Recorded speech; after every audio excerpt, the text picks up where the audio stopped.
Hey folks, Eddie from Totally Wired Guitars here, and today we're going to be continuing our shootout between the Squier Classic Vibe 60s Mustang and this Fender Vintera II 70s Mustang. I am super excited because I actually haven't had a chance to work on or even really play one of these guitars, and I've heard a lot of great things about them from fellow guitarists and Mustang aficionados, so I am looking forward to seeing how this stacks up against the Classic Vibe 60s Mustang that we had tried out last time.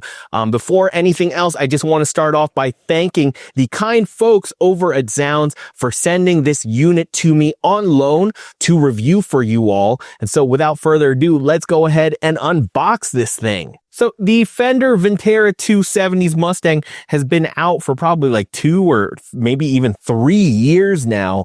And I've watched a couple of the other reviews on this, and they had really great things to say about it. Now, historically speaking, my favorite reissue Mustangs have come from Fender Japan. My favorite being the 65 reissue Mustang that I had owned many moons ago.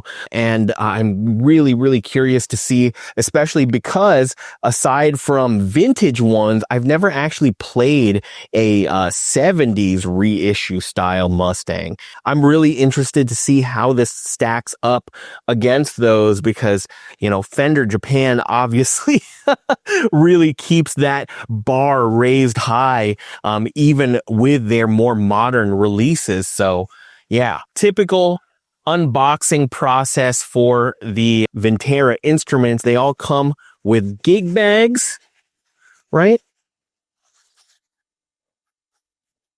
And oh man, I'm super duper stoked about this. Oh boy, wowee. I love this competition burgundy finish. The first thing that I'm noticing right away is that this is a fairly lightweight guitar. I think it's on par, maybe even a little lighter than the Squier Classic Vibe. The finish is impeccable. I did read a couple things that folks were griping about where you can kind of feel the raise in the competition stripe here, and I do feel that here. It is not flush, right? So you can feel the ridges, which is a little strange because I feel like shooting just maybe a little bit more clear would have mitigated that. The strange part is you don't feel it at all from the top. I'm feeling it slightly along the tummy cut here, but I'm really feeling it along the butt of the guitar here. It almost feels like there's tape on here. So I think it's fair for people to have gripes about that. That's weird. Definitely not like that on the vintage models that I've tried. But aside from that, yeah, this is really nice. Before we do anything else, as we always do, let's just go ahead and cover the specs. So this guitar features an alder body with a gloss polyester finish on the body, but a gloss polyurethane finish on the neck. Not sure why the difference between the two, but that is what it says on the spec sheet. It also features a slab rosewood fretboard on a amber tinted maple neck. Unfortunately, no matching headstock. Weird choice. Because that would have been really cool to have a matching headstock on this.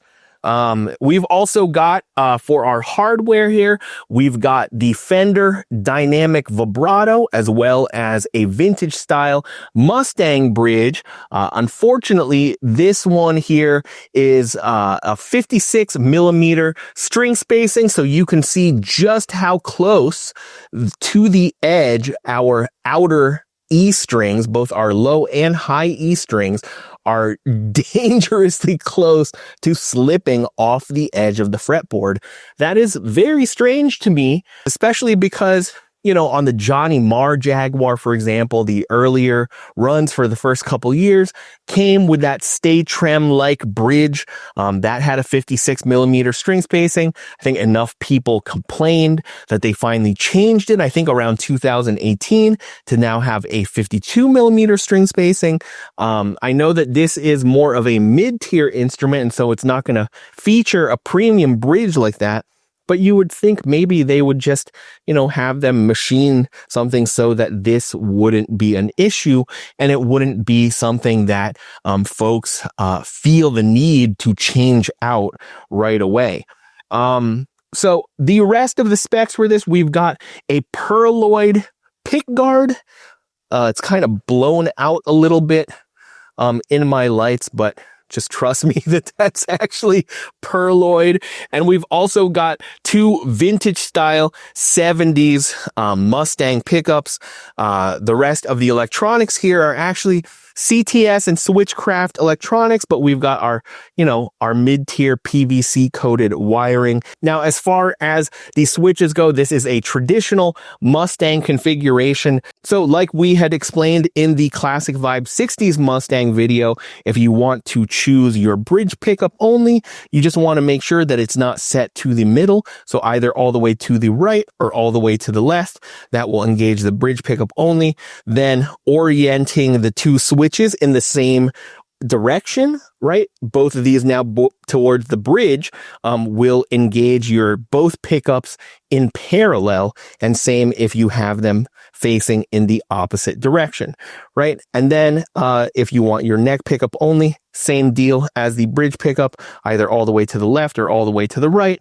And then if you have the switches facing in opposite directions, either towards each other or apart, right, facing two different directions, that will engage your out of phase. Now, continuing with the electronics, I am sad to report that much like with all of the other Vintera II offset guitars, the Jaguar, the Jazzmaster, this too does not feature any type of shielding in the body. No shielding paint. It's just bare wood for the pickup cavities as well as the control routes. Additionally, if you end up having issues with 60 cycle hum or electronic interference, you are most likely going to want to shield this bad boy. Now, moving back to our neck, this has a 1.65 inch or 42 millimeter nut width.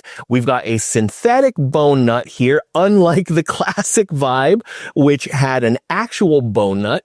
I know I'm starting to sound like a broken record here, but I still do not understand how Fender justifies having a bone nut on a $400 Squier, but a synthetic bone nut on this $1,200+ guitar. This also features some white button F tuners.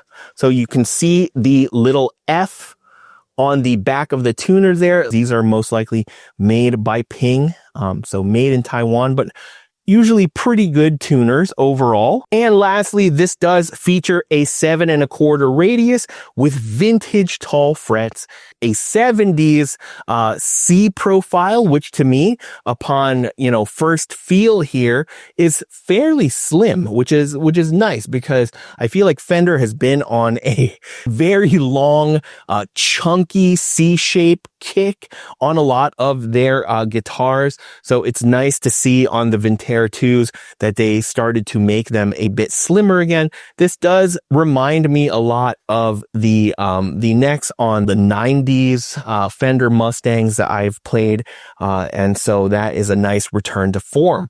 Now, one thing that I've noticed on this, as well as the rest of the Vintera II series, at least the ones that come with these rosewood fretboards, is I'm not sure what kind of rosewood Fender have been using since they reintroduced rosewood a couple of years ago. It definitely feels very, very kind of rough and scratchy, almost got like a very papery and super dry kind of feel. And in my experience, after having owned like the Fender Vintera II Jazzmaster, for example, applying things like Dr. Duck's Axe Wax or even like F1 oil doesn't actually get rid of that dry, papery feel. Despite this being Indian rosewood, which is also what they were using prior to that site's rule taking effect, I think that was back in 2018, there is definitely a noticeable difference in the overall feel and quality of this rosewood, but yeah, not the biggest deal. Now, the dot inlays on here, which you maybe can see there, are perloid dot inlays, which is nice. And the side dots here are just white side dot inlays. And I'm seeing right now, just upon first glance, that it appears the vibrato is set to have a decent amount of height to it. So that leaves me potentially optimistic about how this vibrato is going to feel. Perhaps they've set it up to actually float out of the box. That way we are not going to be struggling in the same way that we were with the Classic Vibe. So yeah, maybe before we do anything, let's go ahead and pop that vibrato arm, the loaner from the other Vintera II Mustang, in here. Now, they do include Allen keys, but I already have my little Stumac screwdriver here set with the proper size little bit. So I'm just going to go ahead and loosen that up. Much like the Classic Vibe, this is just a metal set screw, no nylon tip here. So that is most likely going to result in hearing the grinding of metal on metal as we turn the arm. It's going to result in the arm loosening itself over time. At least that is my guess, but we will try it without doing the same kind of mod using that little nylon piece that we did on the Classic Vibe last time and just see how it is, stock. Maybe this camera can help you see a little bit better, but you can see that the top of that set screw is completely flat, right? It feels a little rough, definitely not as rough as the one that was featured on the Squier. So maybe this will just be a bit smoother. I'm feeling when I try to tighten this thing, right? As soon as I tighten it, it leaves our arm feeling just like really stiff. And then just a couple of turns back and forth here. And again, our arm is completely loose. So I don't think that we're going to be able to get away, unfortunately, with just using it in the stock way. So we're going to go ahead and do the same thing that we did last time. We are just going to use a tiny piece of nylon. I have this little nylon tube here, but I'm just going to cut a little circle from this. And then pop that in between, sandwich it between the set screw and the actual vibrato arm.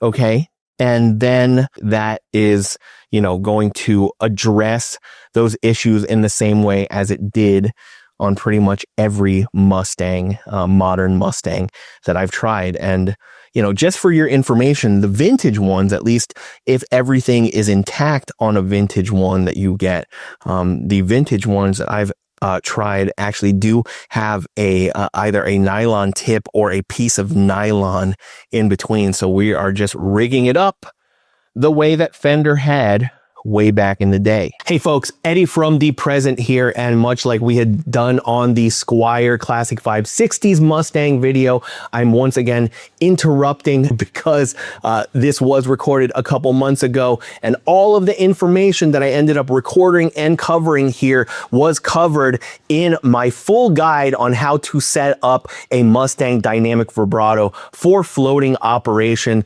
I covered all of the bases, and actually, to my delight and surprise, surprise on this Vintera II Mustang, it was not only already set up for a floating kind of vibrato setup, but the overall setup here was actually pretty good from the factory. So that was really, really awesome. I did not have to do nearly as much work as what I ended up having to do on the Squier, and the end result after those minor tweaks, such as, you know, cutting out another nylon disc to sandwich in between the set screw and the vibrato arm in the cigar, using tri-flow on the cigar posts, going through multiple rounds of string stretching, and then also lubricating the nut slots. All of that then resulted in a really, really smooth and great and stable feeling and playing Mustang here. So yeah, if you are interested in learning how to dial in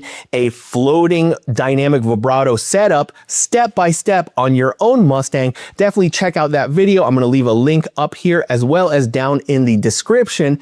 And without any further interruptions, let's continue with this video. All right, so let's tune this bad boy up and see what we're working with. The tuners are feeling nice and responsive, not overly tight, not getting any slippage.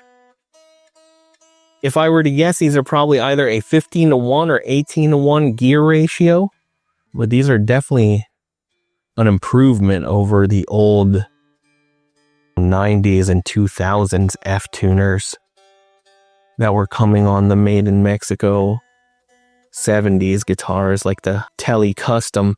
And before we even give it a play, there you go again to see the angle. That is a much more natural angle for the vibrato arm, and just visually looking at it, that looks very similar to what you are looking for in an ideal setup of a Mustang dynamic vibrato, right? It is almost parallel with the vibrato plate and the top of the body here. It's not too high as far as the angle of the arm itself. And so, yeah, it is already set for floating, which is really awesome. I do not think we are going to have to fight this in the same way. Yeah, definitely not as the classic vibe. So that already is a drastic improvement. From the factory, the way that this is set is a nice, I'd say, medium to lowish action. I personally would want it to be a little bit lower. And the tuning,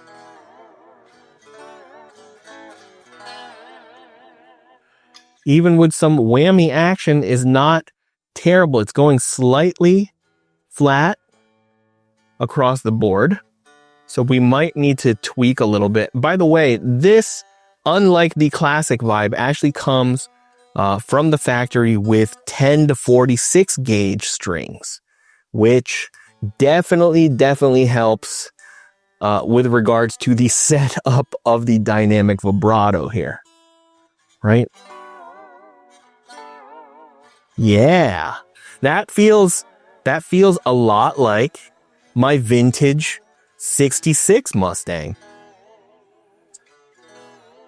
Very, very responsive. A lot of range. You can go extreme in either direction. I am happy to report I'm not feeling the need right now to actually remove the vibrato and adjust the spring. It feels like the tension is set appropriately from the factory. And visually speaking, as I said before, it's pretty much spot on. So that's awesome. That is really, really good. And also, let's actually grab, just so I can give you a couple measurements here, the nerdy stuff. We love to get the nerdy stuff out of the way first. So I'm just going to grab my handy dandy Fret Guru XT, the mother of all guitar gauges, right? Buy one of these if you need a guitar gauge, a card style guitar gauge, because not only is this a string action gauge, but it's also a fret rocker. It's also, you can check the height of your frets very, very easily with these little notches here. man, I could make a whole video on just this thing. But yeah, the Fret Guru XT is friggin' awesome. Get one. So right now our action from the factory at the 12th fret is, yeah, just about 80 thousandths on the low E side. And we are getting about a little less than 70 thousandths on the high E side. As far as the height of our bridge goes, it looks to be set the way that I typically like it, which is about that 2.5 to 3 millimeters. If I measure here, I am getting, yeah, right around 2.5 millimeters, which is great. That is typically what I like to set it to. Now, unfortunately, and it's not an issue unless you were trying to swap this bridge out for one of those Johnny Marr American Pro bridges, or you know, a Mastery or something that has like a thicker bridge post or leg. But much like I said in the Vintera II Road Worn Jazzmaster review, as well as the Vintera 270s Jaguar review, all of these Vintera guitars, for whatever bizarre reason, have a much smaller inner bore to the thimbles that come stock on these, which creates an unnecessary barrier to folks who want to upgrade their bridges, like with that Fender American Professional 7.25 radius bridge. That's an actual aftermarket bridge that Fender sells. Why in heaven's name would you be making it more difficult for folks to mod their guitars? Someone was trying to say it's because of capitalism, but that literally makes no sense. Why? They're creating a barrier for folks to upgrade. So what? So that you buy what model? There is no higher model than the Vintera II. What, the American Performer Mustang?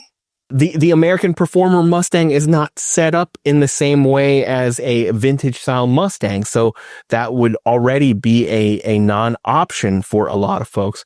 Again, just doesn't make sense. Rant over, but it doesn't make sense. So yeah, that is just something for you all to know.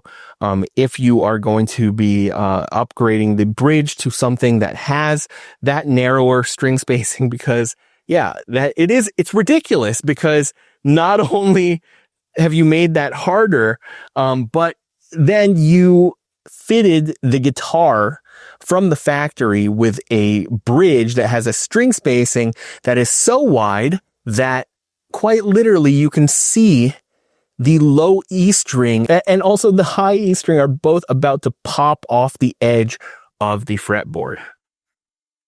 Dumb. They need to hire somebody that knows these things so that when it's time for a Vintera 3, they are not repeating these same stupid mistakes. Okay? Jeez Louise. Anyway, rant over for real now. But yeah, so that's the setup right now, and it's mostly staying in tune already. So we're just going to help it along just a tiny bit by stretching these strings. So I actually lied before interrupting again, because the next 15 to 20 minutes or so that I had recorded for this video is just me basically walking you through in real time how many iterations of string stretching that I had to do to actually get this thing in tune. I go over that same process in the floating dynamic vibrato video, and then from there you will end up with a much more taut feeling string tightness overall, which is really good, especially for these finicky Mustang dynamic vibratos. So yeah, let's continue with the video. And this vibrato just feels so nice. This is even better, not gonna lie, than the Japanese units that I have tried over the years. This feels really, really smooth, like very, very smooth, very responsive, very bouncy. It almost feels like a vintage unit, for real, which is crazy. That is awesome. I'm so relieved that we're not having to do a damn deep dive setup like we did, because it took hours or something on the Classic Vibe to dial it in. But that vibrato unit doesn't even come close to touching this. This is seriously probably the best modern Mustang dynamic vibrato I have ever felt. And I think that was corroborated by my buddy Mark B on his channel when he did his comprehensive Mustang vibrato guide, where he did a shootout between like a vintage unit, and I believe these ones are Korean units, and he did them Japanese units and the Classic Vibe or Squier units. He said that this one was, you know, outside of vintage, this is the best one that he's tried. After that very rudimentary setup there, I am happy to report with this medium to lowish action that they shipped this from the factory with, I'm getting no fret buzz at all. And it feels really, really comfy. All the strings are ringing out really clean and nicely. No sitar noises, no buzz. Wow. This might be one of the best Vintera models I have played out of the box. Yeah. So anyway, yeah, I'm going to plug it into our Princeton Reverb reissue. Starting off with our clean tones, this is our bridge only position.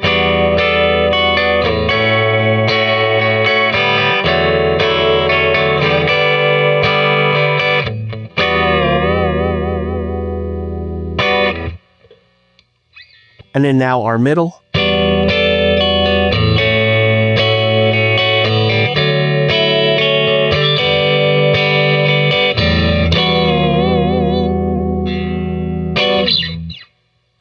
And our neck only.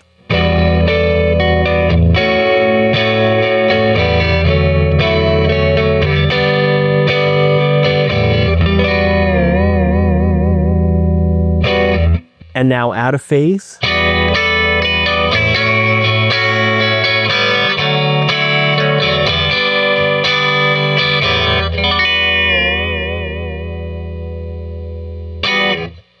Very nice.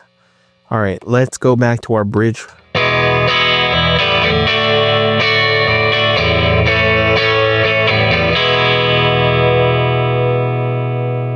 Both pickups, middle position.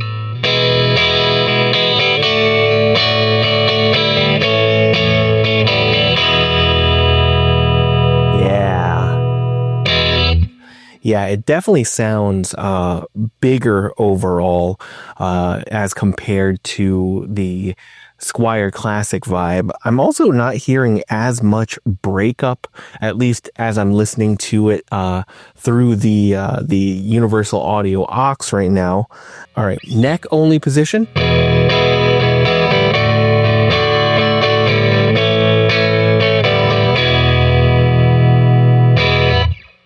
And then now out of phase.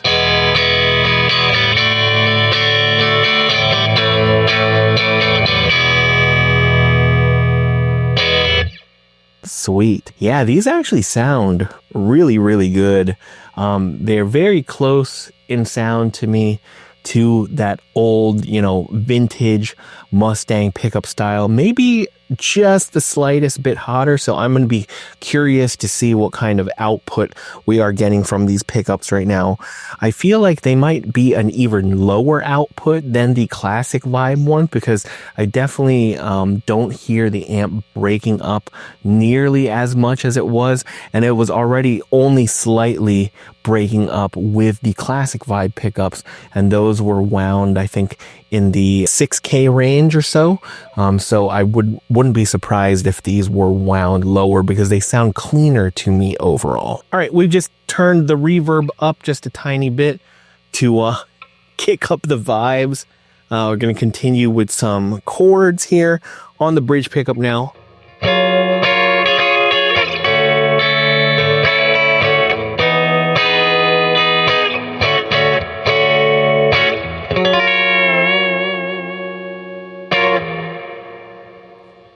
damn, this thing just, it feels good. It sounds good. I'm totally stoked on this guitar right now. I love that you can do some glide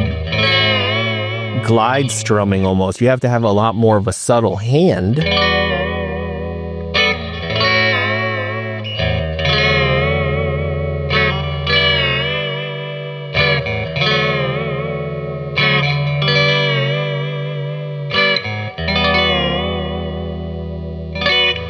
Yeah, you have to have a lot more of a subtle hand here as compared to when you play a Jazzmaster or a Jaguar. I'm sure if you decreased the overall angle here, you could get a lot more subtle, but the way that it is right now, which is pretty standard for a well set up Mustang, is pretty sensitive. All right, let's try it out with some overdrive now. We'll try it first with the Timmy because that's what we had done with the Squier Classic Vibe there. Both pickups together in parallel.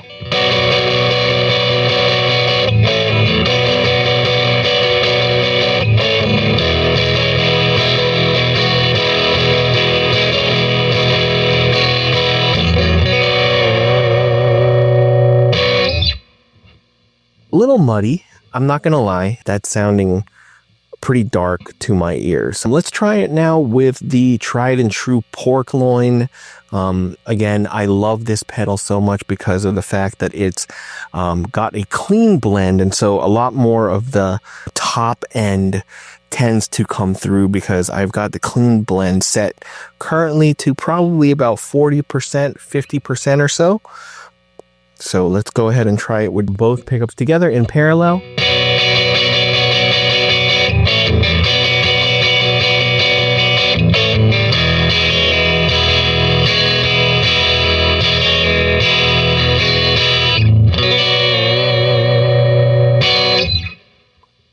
Yeah, that sounds so much better to me than the Timmy did.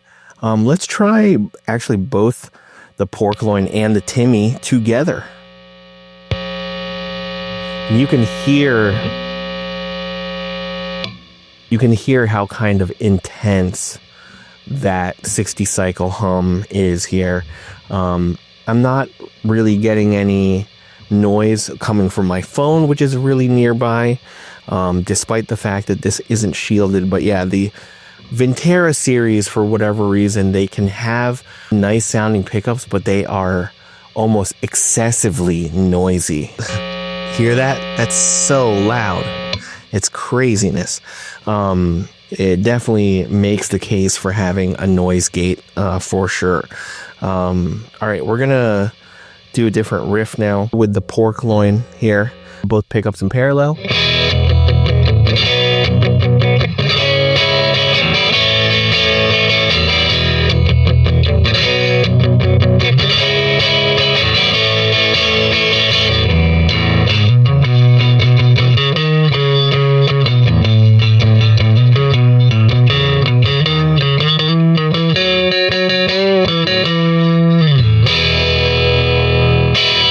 A neck pickup by itself.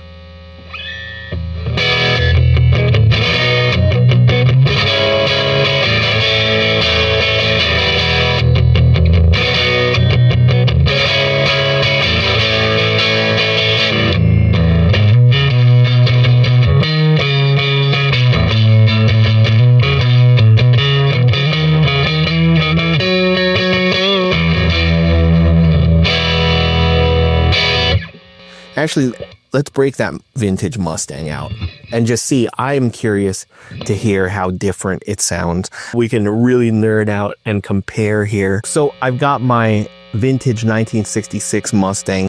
You can hear that it's definitely still got quite a bit of that 60 cycle hum with our pork loin overdrive pedal on here. I'd say it's comparable, maybe slightly less. And it's funny because this one is fully shielded, right? At least the body cavities are. So we don't have a a full Faraday cage with this. So we're gonna try both pickups in parallel with this Mustang. to see how it compares, see if it's as woolly sounding as the Vintera II one.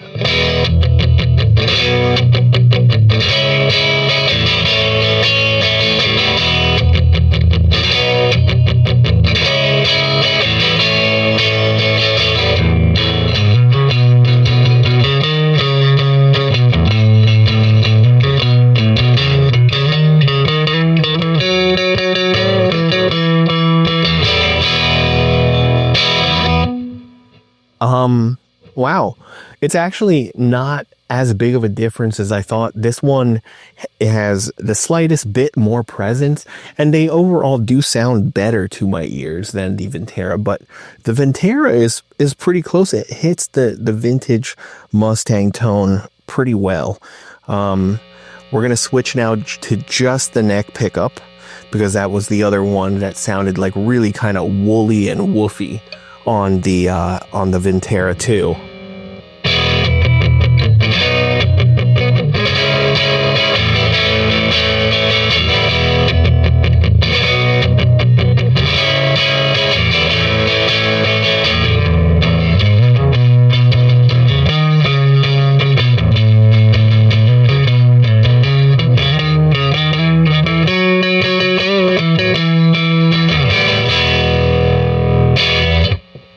Yeah, they are a lot closer in sound than I thought.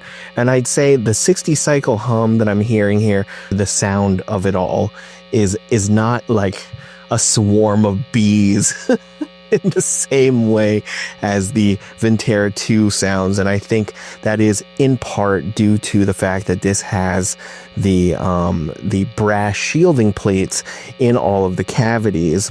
So let's go back to the Vintera II, and then I will close it out with my overall final thoughts on the model. The 1966 definitely had 60 cycle hum, but I feel like this is also picking up frequencies from the studio lights in here and stuff, because it doesn't have any kind of shielding. So that is definitely one thing that if I were to own this guitar, I would definitely be doing to try to create as complete of a Faraday cage to block out any interference and try to tame as much of that noise as possible. So let's go ahead and go back to clean. As you can hear, when it's on clean, it's not nearly as bad, right? So it's really something that comes out when you are using certain effects, effects that are boosting the signal for sure. All right, so we've got the 90s Deluxe Memory Man on.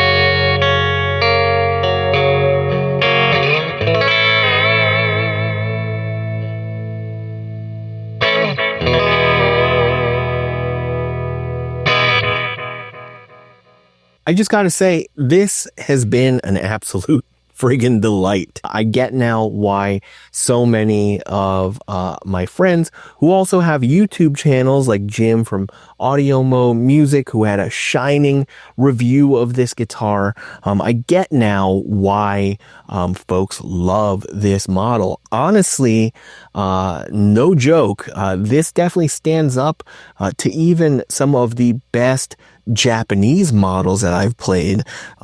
It really nails that vintage tone well. After just that light setup that you saw, it didn't take much out of the box to get this thing dialed in, which is different from a lot of the other Vintera models that I've reviewed on this channel. I'm seeing now, as I look down here, that the bridge is still perfectly center, and we didn't have to shim the neck or anything. The vibrato was already set for a floating kind of configuration. There really isn't too many places where I can fault this, aside from, again, the fact that they chose to put those smaller diameter thimbles in here.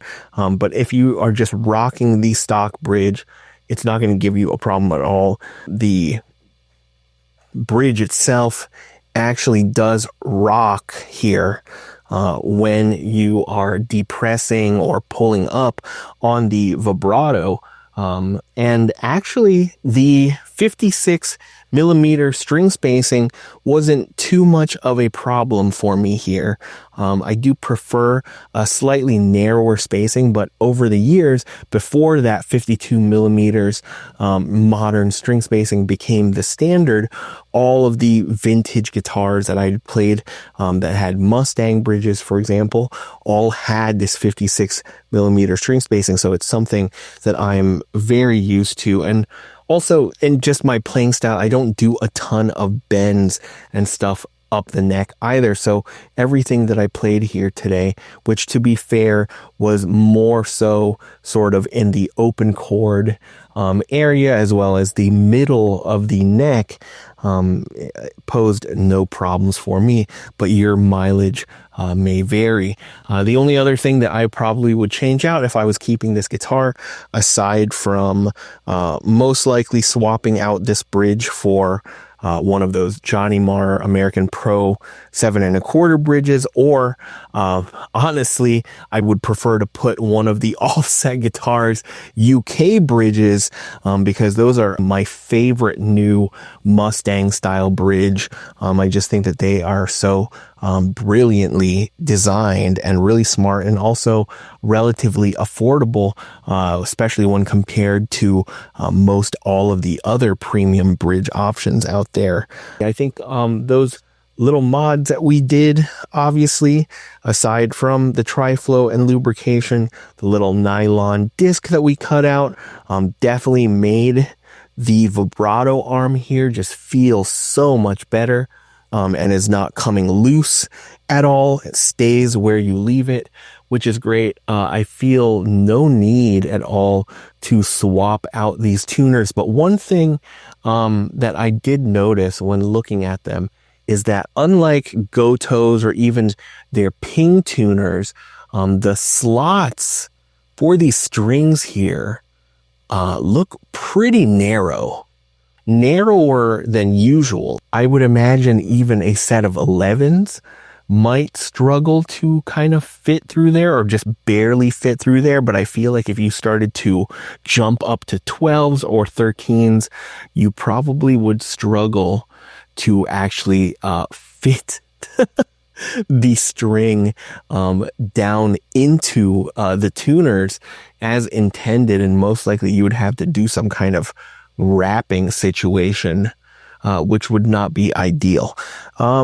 But yeah, overall, do I recommend this model? Absolutely. I mean, the difference between this and the Classic Vibe, which was already a pretty good guitar, is undoubtedly very, very, very noticeable. Everything from the feel of this neck, I just really love, again, that this is on the slimmer side, just very, very comfortable. The fact that we've got actual rosewood here, and overall the fit and finish of this thing is pretty great, with the exception of the fact that, yeah, you can feel a bit of that raised edge here. I do have the one that the client had brought over, which is one of the Sherwood Green models. It's funny because on this, I'm not feeling any raised edges. So that is bizarre to me. Maybe it's on a case by case situation. Yeah, I don't feel any raised edge. Everything feels absolutely flush on this thing. So yeah, very weird. Makes me wonder if any of the competition orange models have that same issue, or if it's unique to the competition burgundy, because I feel like that's where I've seen most folks online have gripes about that particular issue.